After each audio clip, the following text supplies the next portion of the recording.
ప్రముఖ దర్శకుడు సంజయ్ లీలా బన్సాలి అరుదైన ఘనత సాధించారు.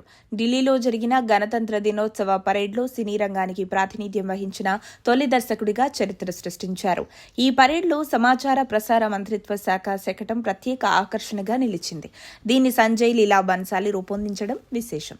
భారత కథా థీమ్తో ఈ శకటాన్ని సంజయ్ రూపొందించారు. భారతీయ కళా వైభవం ఎదిగిన తీరును ఇందులో పొందుపరిచారు.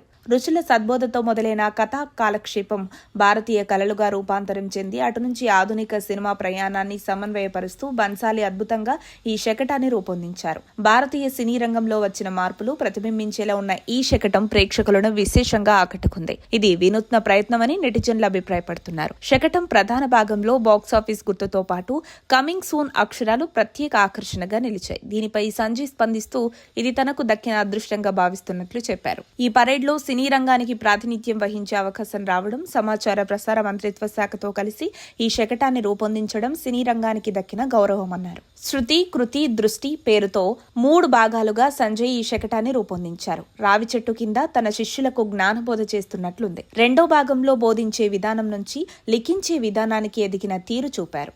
దీన్ని వివరిస్తూ వినాయకుడు మహాభారతాన్ని లిఖించడం చూపారు. ఇక చివరి భాగంలో భారతదేశ ఆధునిక మీడియా దృశ్యాన్ని ప్రదర్శించారు. పాతకాలపు కెమెరాలు, ఫిలిం రీల్స్, వార్తాపత్రికలు, బాక్సాఫీస్ చిత్రాలు మొదలైన వాటిని రూపొందించారు.